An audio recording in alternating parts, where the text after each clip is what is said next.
Ottawa is attempting to come up with a plan to transfer more money to provinces, as many of them say they are struggling with a surge in refugee claims.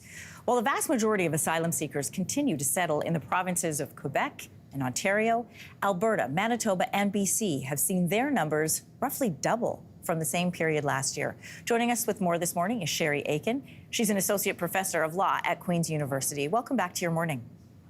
Good morning.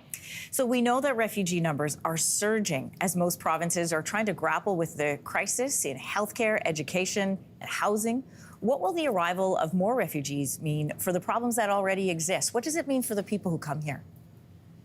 Well, I think we need to put these numbers into perspective. It is true that there's a surge, but that surge in Canada is really a tiny, tiny infinitesimal drop in the bucket of the overall numbers of global displacement today.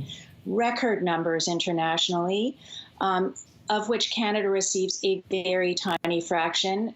More than 75% of refugees in the world are hosted by low-income countries in the global south. Having said that, there is a surge in Canada. We're having record numbers, double the number compared to 10 years ago, for example. And it is posing a challenge in terms of reception. So whether we're talking about temporary shelter, transitional shelter, rental housing, as you mentioned, education and healthcare.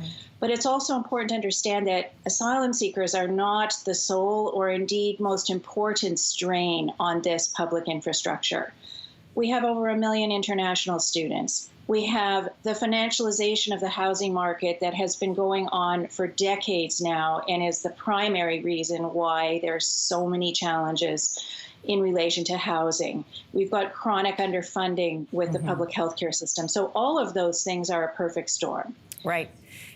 Speaking with mayors at some of the cities that are receiving the asylum seekers, the major cities anyway, the concern is mostly around how do we help the people who are arriving in our city? You know, it's one thing to have the money handed down, but if you don't have the beds and you don't have the spaces in schools to help them out, you're really stuck. And we've seen in various cities across the country, organizations like churches or charities who are coming in to fill that gap. So what needs to be done? You know, the premiers are saying we need help. We're willing to offer the help, but we need help from the federal government to make this happen. Absolutely. I think the first thing that needs to happen is stronger coordination between all three levels of government, federal, provincial, municipal.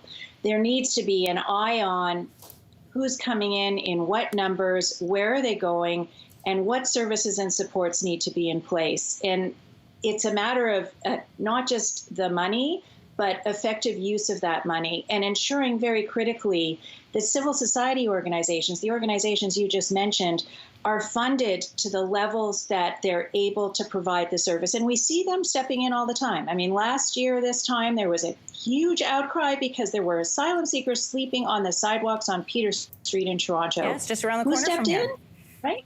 Exactly. Who stepped in? NGOs stepped in. The churches stepped in. Right? We're not seeing people on sidewalks today on Peter Street primarily because of civil society initiatives, together with much needed support from the federal government. But it's got to be a composite. It's not just, a one-shot solution in one direction. Yeah. I want to ask you really quickly about something that came out of the Premier's meeting this month. Newfoundland and Manitoba said they were willing to take in refugees processed in Quebec or Ontario, but they do want some federal funding that would come along with that. How much leeway, and does the law allow a transfer of refugees from one province to another?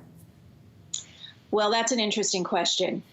Certainly, the legal and political framework would permit incentivizing relocation. So, come to our province and we're going to provide you with supports in terms of settlement, housing, etc. But in terms of actually forcing people to move, the Charter of Rights that applies to everyone here in Canada protects basic rights, including mobility and the freedom to move, not necessarily the right to come into the country and stay, right? That's a right that's provided only to citizens and permanent residents. But in terms of mobility across the country, that's considered a basic right. It would be really problematic to force people to move. But that's not to say that creative solutions couldn't be devised where individuals were incentivized to go to regions where supports were available. Nothing stops governments from implementing those kinds of plans. Right. Hey, Sherry Aitken, I want to thank you for coming on. This is an ongoing story. We're going to have conversations down the road about this again. I appreciate you being here on Your Morning. Have a good weekend. Pleasure. Hey, thanks for watching. If you liked this, be sure to subscribe here, or you can check out more Your Morning videos right here.